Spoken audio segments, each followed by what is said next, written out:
Hello there. Today, I'd like to take you on an ASMR adventure into the children's literature written by Roald Dahl. This topic was suggested to me by a couple of different subscribers who commented on my Chitty Chitty Bang Bang talk. Because, of course, Roald Dahl wrote the script for that film. It's a request that I'm very happy to comply with because I myself was a huge Roald Dahl fan when I was growing up.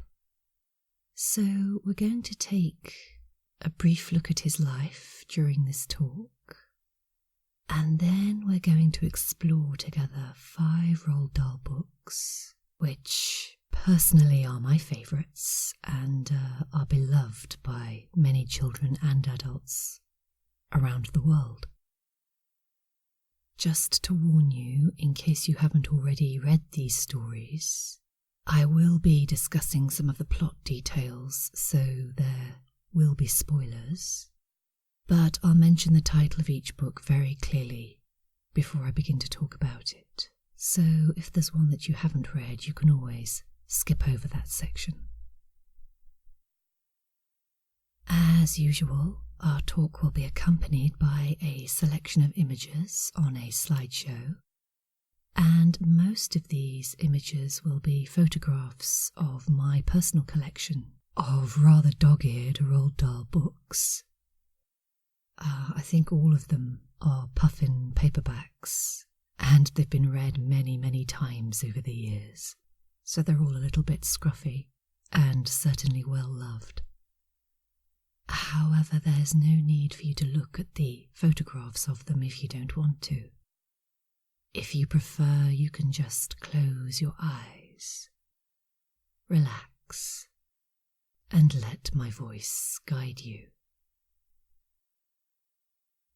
So, welcome to the imaginative and subversive world of Roald Dahl.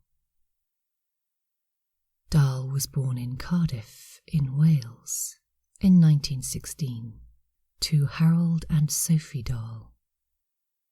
They were a Norwegian family of origin, but Harold and Sophie had emigrated to Wales in the 1880s, and they settled there to raise their family. Roald was named after the Norwegian explorer Roald Amundsen, who famously led the first expeditions to both the North and South Poles. And perhaps his namesake inspired the young Dahl, because he was known to have quite an adventurous streak. He frequently got into trouble at school for various escapades. He went hiking across Newfoundland with the public schools exploring society while he was still in his teens. And later on, during the Second World War, he signed up as a fighter pilot with the Royal Air Force and actually became a flying ace. He was involved in several key aerial battles, but was invalided out of active duty in 1942. And after this, Dahl was sent to America, where he became an attaché to the British Embassy in Washington. Being an embassy attaché in America during the war meant that Dahl rubbed shoulders with quite a few interesting figures, especially from the intelligence community. During this time he met the spy master William Stevenson, the naval officer Ian Fleming, who would of course famously go on to write the James Bond novels, as well as Chitty Chitty Bang Bang, and the writer C.S. Forester, who was the person who encouraged Dahl to write his first short story. Dahl enjoyed living in America, and he stayed on there after the war. In 1951, he met the actress Patricia Neal at a dinner party that had been hosted by the playwright and screenwriter Lillian Hellman. 2 years later, Dahl and Neal were married in New York, and they would remain husband and wife for the next 30 years, although sadly their marriage was beset with personal losses and trauma. In 1960, their son Theo was struck by a taxicab when he was just 4 months old, and tragically he suffered irreversible brain damage. Then in 1962, the Dahl's 7-year-old daughter, Olivia, died after contracting measles. The tragedy of these two incidents took their toll. 3 years after Olivia died, just after Patricia had won the Best Actress Oscar for her role in the film Hud, she suffered a series of 3 devastating strokes and ended up in a coma for several weeks. Neil survived, and with the help of therapy she did finally manage to recover enough to be able to learn to walk and talk again. But the Dahl's marriage never really recovered from this plethora of terrible events. The Dahl's relationship gradually deteriorated, and they were divorced in 1983. Ironically, it was during this period of great personal suffering that Dahl found critical and popular success as a children's author. His career as a writer had taken off in the post-war years, but although one of the first stories he'd ever written, The Gremlins, was for children, he'd initially found success more as an adult writer of thrillers and mysteries. However, in 1961, he published a children's novel called James and the Giant Peach, which became an instant bestseller, and which would lead in time to Dahl becoming one of the most successful and prolific children's authors of the 20th century. Over the course of nearly 30 years, until his death in 1990, he would publish a steady stream of highly imaginative and beguiling books for children, many of which would become instant classics, and would cement Dahl's reputation as one of the English-speaking world's most beloved children's authors. So let's turn to those books now and look at 5 of my personal favourites, one by one. We'll begin with the story that launched Dahl into the world of children's fiction, James and the Giant Peach. James and the Giant Peach is my favourite of Dahl's novels, and it tells the story of James Henry Trotter, a young orphan who, after his parents have been killed in a freak rhino attack, goes to live in a house on a hill by the sea with his 2 only living relatives, Aunt Sponge and Aunt Spiker. These 2 aunts are horribly cruel to James. They subject him, in fact, to all kinds of horrendous emotional abuse that makes him sadder and sadder and leaves him feeling unloved and very lonely. In their behaviour, Aunt Sponge and Aunt Spiker set up a pattern for the villains of many of Dahl's later books, one that is selfish, controlling, and extravagantly narcissistic. Dahl's work is full of adults who, mentally and sometimes physically, torture the children in their care. Most of his books are about the battle, really, between an underdog, either a child or sometimes an animal, fighting for justice against a truly reprehensible adult or adults, and outwitting them or escaping from them into a happier and kinder world. In James Trotter's case, he makes his escape quite unwittingly when he meets a mysterious old man who gives him some magical green crystals. The old man advises James to dissolve the crystals in water and drink them. But before James can do this, he accidentally drops them in the garden of the house, by the trunk of a withered old peach tree. And soon, the tree produces a single peach that grows and grows until it's the size of a house. Aunt Sponge and Aunt Spiker immediately come up with a plan for making money out of the peach by charging tourists to view it. But James discovers a much more exciting element to this magical fruit when he finds a tunnel in the side of the peach that leads him straight to the kernel at its centre, and a whole new world of friends and adventure. Inside the peach kernel, there's a community of giant insects all living together. A grasshopper, an earthworm, a spider, a centipede, a glowworm and a silkworm. And although to begin with, James is terrified by the monstrous appearance of these giant insects, he soon learns that looks can be deceiving, and that these courteous, kind and playful creatures are capable of far more love than his evil aunts ever could be. Once the centipede has chomped through the stalk that attaches the peach to its tree, the newfound friends set off together on a marvellous adventure, after first squashing Aunt Sponge and Aunt Spiker as the peach rolls down the hill.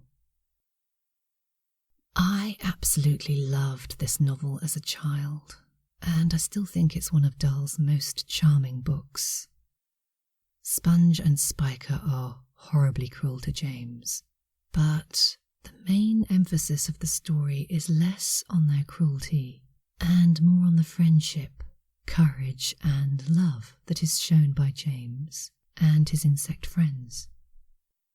The edition I own is a paperback from the early 1980s, and it features the illustrations of Nancy Ekholm Burkett, who was the first artist to illustrate the book, and whose soft pencil drawings suit the tone of the story beautifully, I think. There's also a film of the book, which was made in 1996, and which brings the story to life on screen, largely through stop-motion animation. This adaptation is quite true to the spirit of the original book, I think, and it does a rather wonderful job of capturing the magic and the whimsy of Dahl's story. So it's definitely a film I'd recommend.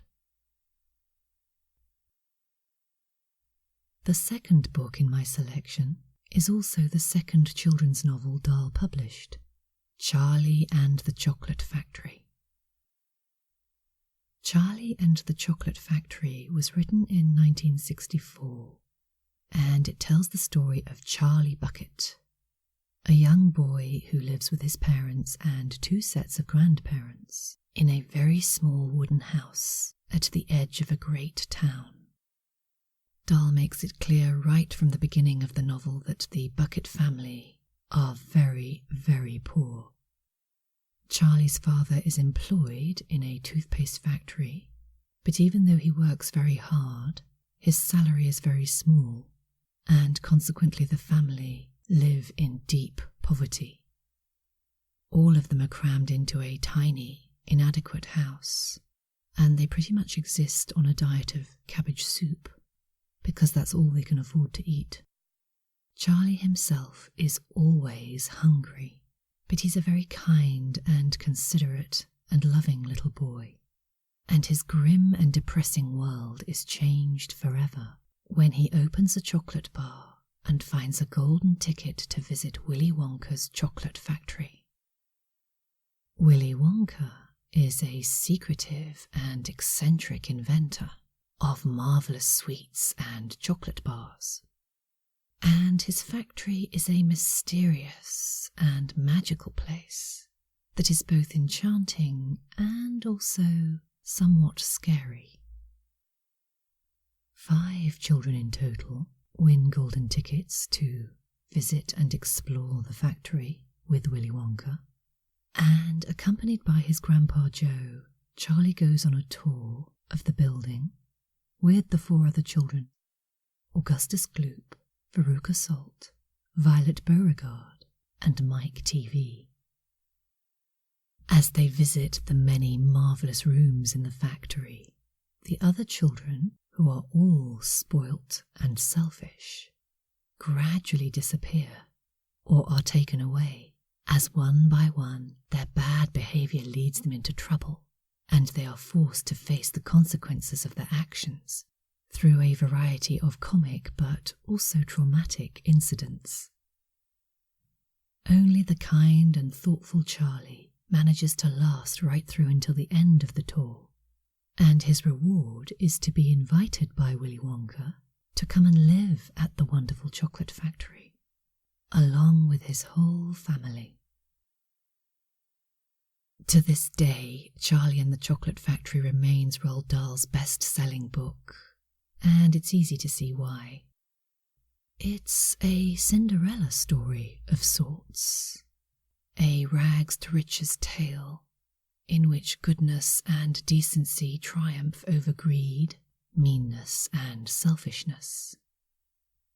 In this sense, the book is a classic morality tale, really, with a highly satisfying conclusion.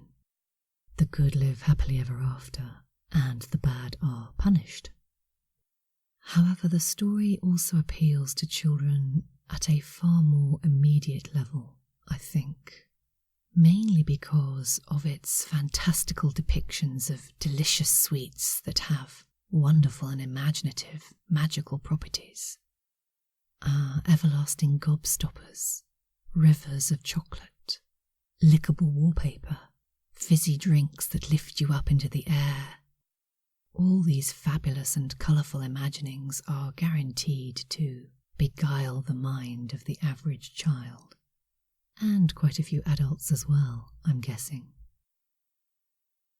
In addition, young readers often really enjoy revelling in the fate of the other 4 children, who are punished for their awful behaviour in ways that reflect their wrongdoings. So, for example, the greedy Augustus Gloop is sucked up a chocolate pipe, while the horribly spoilt Veruca Salt is set upon by a team of trained squirrels who hurl her down a rubbish chute after deciding that she's a bad nut. There's a gleeful sense of schadenfreude in these punishments, and this is actually another recurring theme in Dahl's work. The more extravagantly evil the villain is, the more extravagantly awful the inevitable punishment turns out to be. Some adults find the level of cruelty in Dahl's work a little disturbing, and it's easy to see why when you read the books again with adult eyes.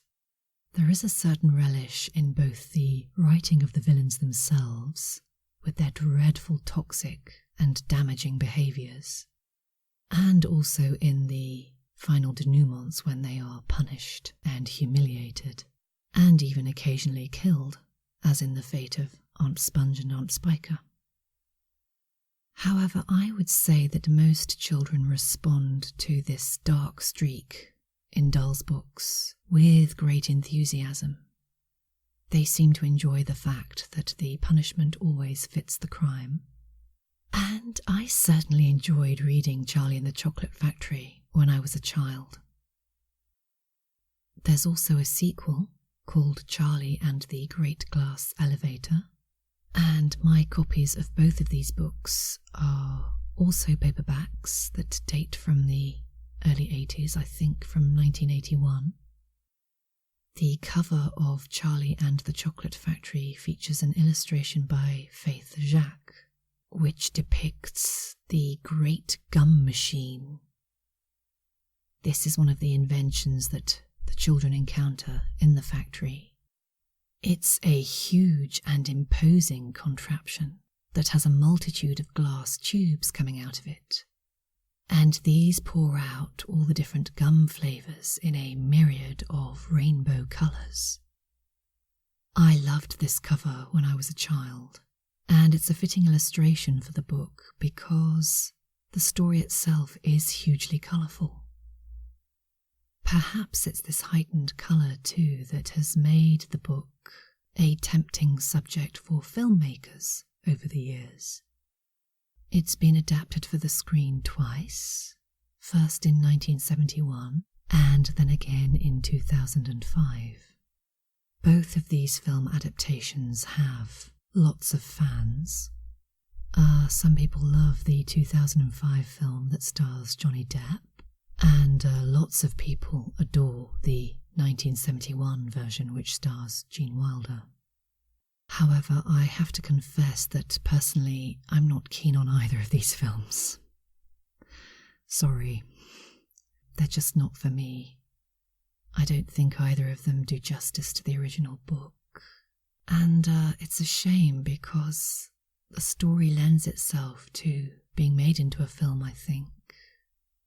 So I'm hoping that sooner or later another scriptwriter and director will have a go at it and come up with a version that fully captures the spirit of the original story. My third Roald Dahl choice is Matilda. Matilda was published in 1988, and it tells the story of Matilda Wormwood, an extraordinary little girl who is unusually clever and who has taught herself to read by the time she's 3 years old. However, her talents are sadly ignored by her parents, who are both self-absorbed and stupid, and in the case of Matilda's father, also criminally dishonest. Mr. and Mrs. Wormwood demonstrate open hostility towards their daughter, but Matilda is a resourceful child, and when she's left to fend for herself, she makes her way to the local library and, under the guidance of the librarian, Mrs. Phelps, begins to read all the books there. And Mrs. Phelps quickly realizes that Matilda is a prodigy. However, her parents remain completely oblivious to this, and as Matilda grows older, they grow meaner and nastier. Eventually, Matilda decides to take revenge on this meanness by playing a series of mischievous tricks.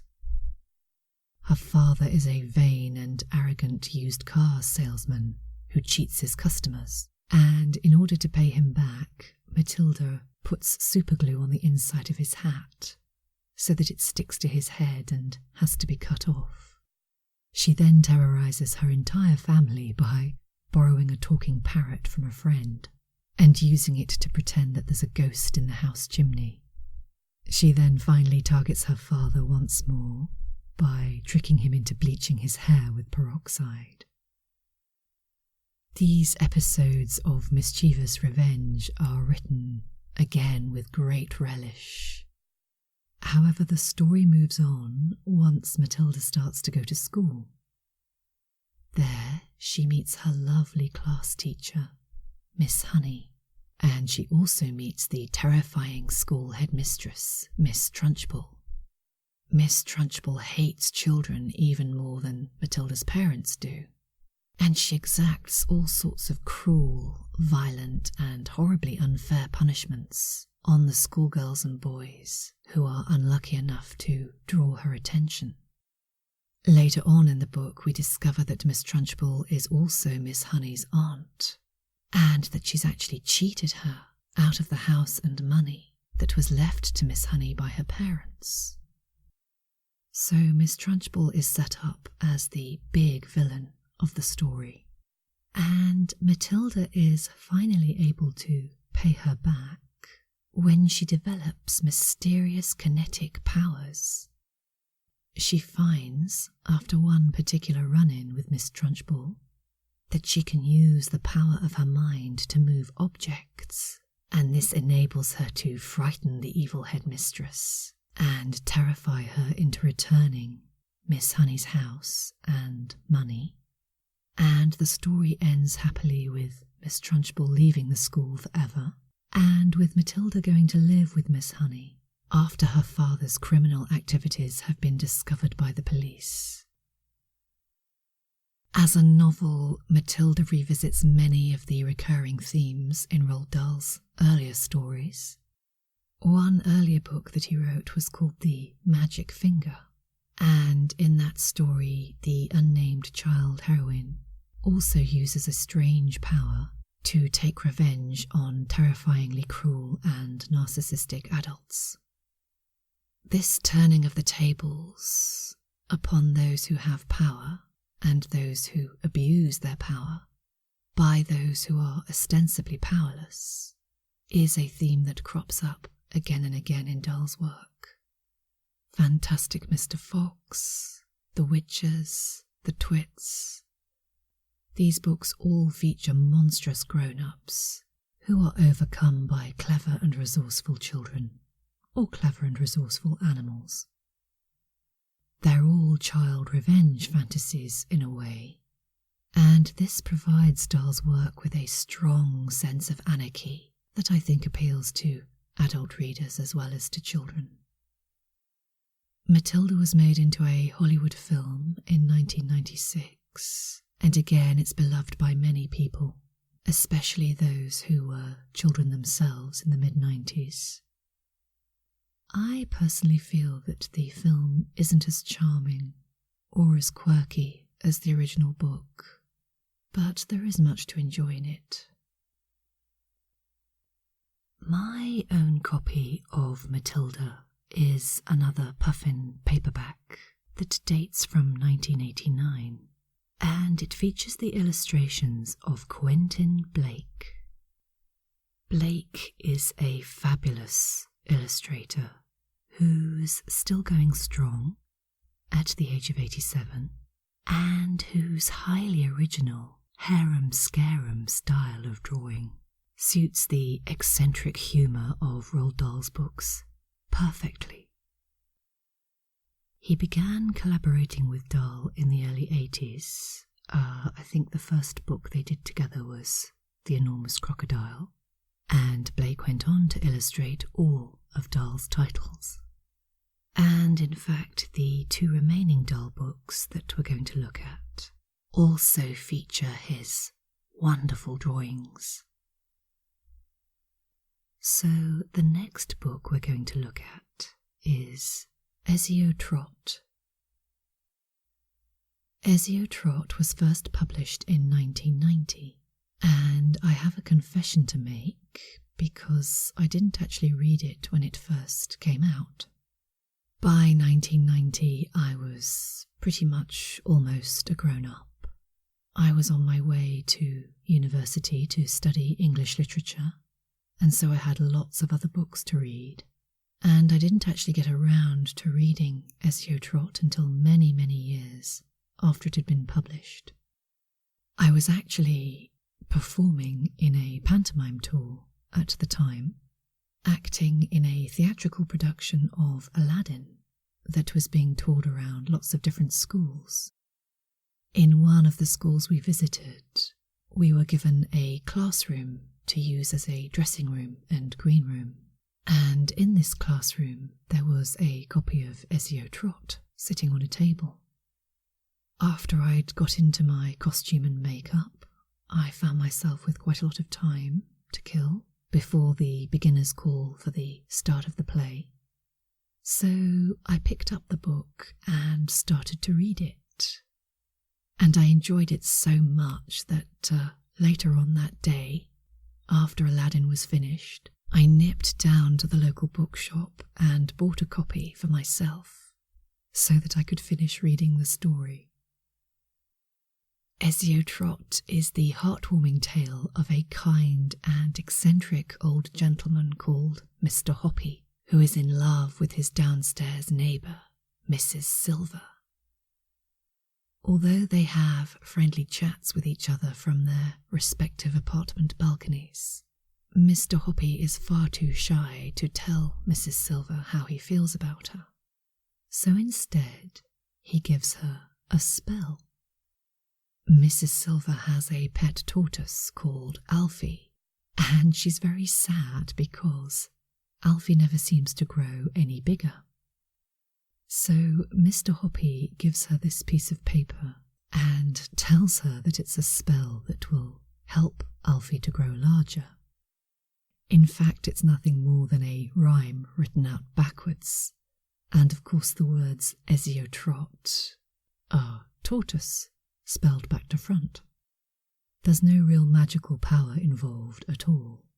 However, Mr. Hoppy diligently follows through with his plan by buying up a succession of increasingly larger tortoises from all the local pet shops and secretly replacing Alfie with them one by one, so that it appears that the tortoise is growing a little bit bigger every week.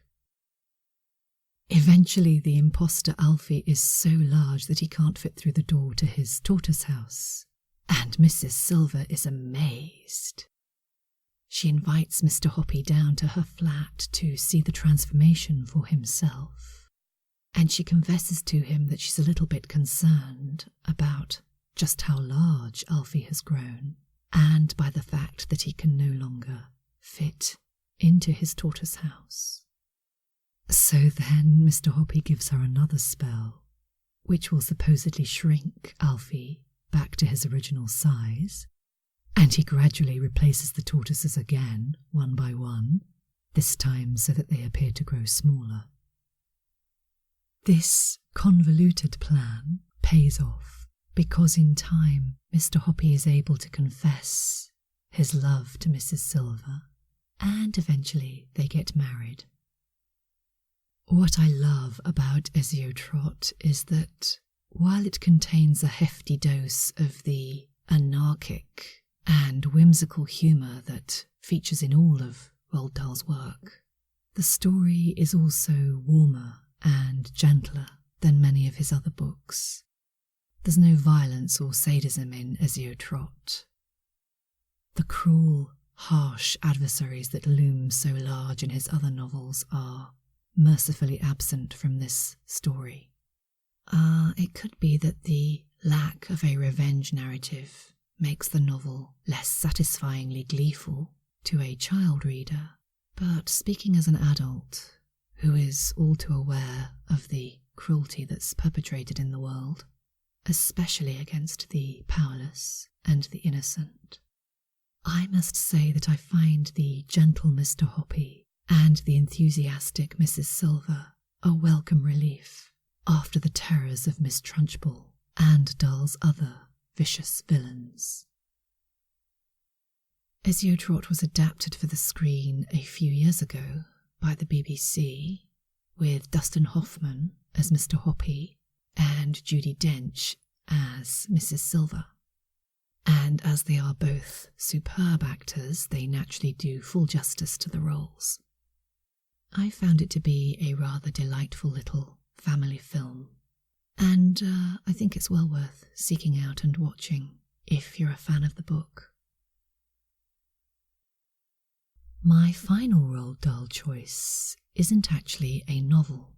It's a volume of poems called Revolting Rhymes. Revolting Rhymes was first published in 1982, and it's a collection of poems in which Dahl rewrites 6 well-known fairy tales: Cinderella, Jack and the Beanstalk, Snow White, Goldilocks and the Three Bears, Little Red Riding Hood, and The Three Little Pigs. He reimagines these stories in his own unique and subversive fashion.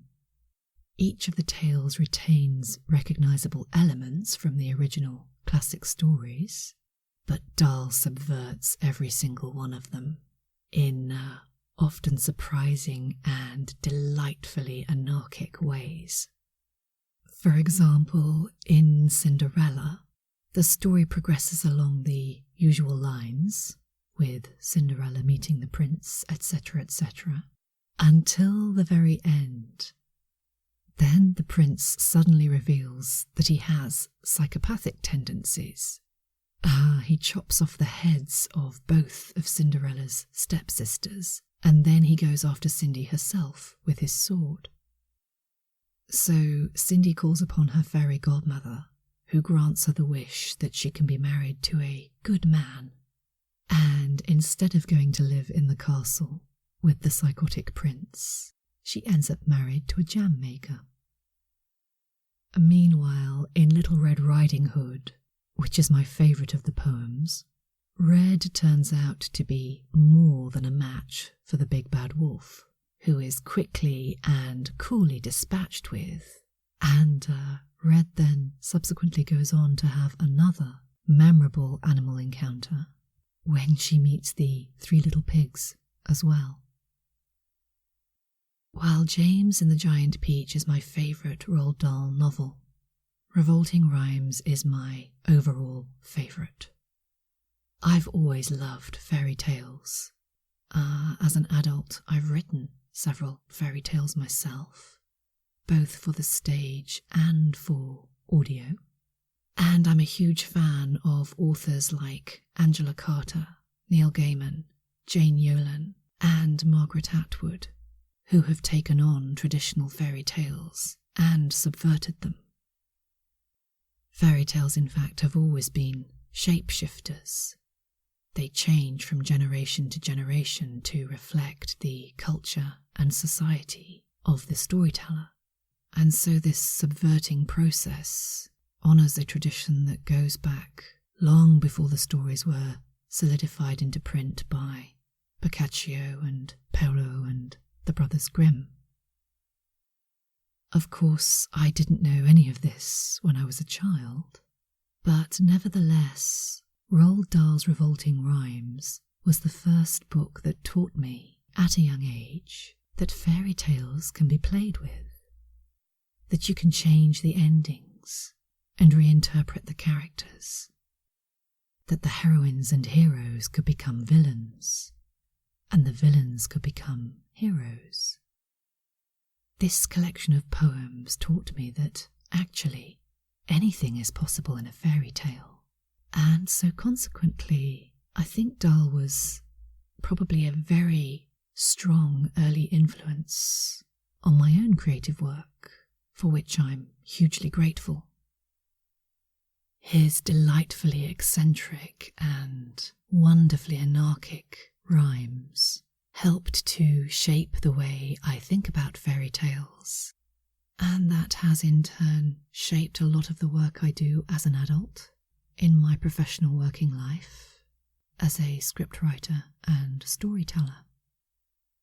So, to pay tribute to Roald Dahl's wonderful fairy tale interpretations, I'm going to finish this talk with a reading of my favourite revolting rhyme, Little Red Riding Hood. Little Red Riding Hood and the Wolf by Roald Dahl. As soon as Wolf began to feel that he would like a decent meal, he went and knocked on Grandma's door. When Grandma opened it, she saw the sharp white teeth, the horrid grin, and Wolfie said, "May I come in?" Poor Grandmamma was terrified. "He's going to eat me up," she cried. And she was absolutely right. He ate her up in one big bite. But Grandmamma was small and tough, and Wolfie wailed, "That's not enough. I haven't yet begun to feel that I have had a decent meal." He ran around the kitchen, yelping, "I've got to have a second helping." Then added with a frightful leer, "I'm therefore going to wait right here till little Miss Red Riding Hood comes home from walking in the wood." He quickly put on Grandma's clothes. Of course, he hadn't eaten those. He dressed himself in coat and hat. He put on shoes, and after that, he even brushed and curled his hair, then sat himself in Grandma's chair. In came the little girl in red.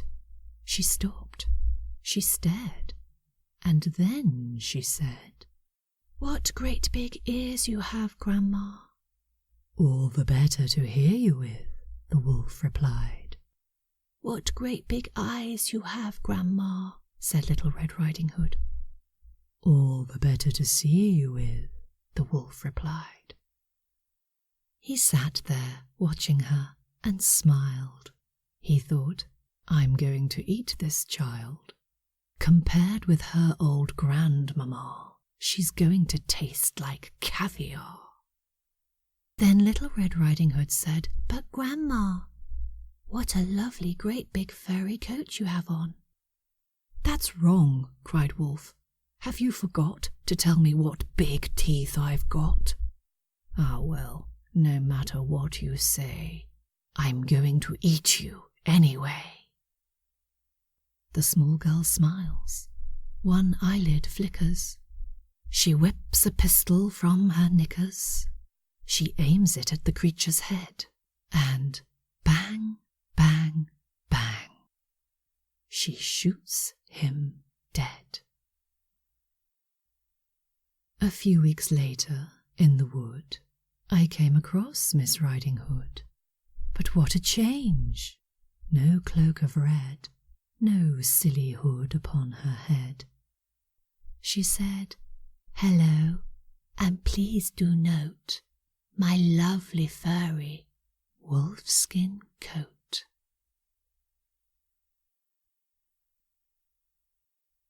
That brings me to the end of this talk on Roald Dahl, and I do hope you've enjoyed this exploration of his wonderfully whimsical work. I hope too that you can join me again soon for another ASMR adventure.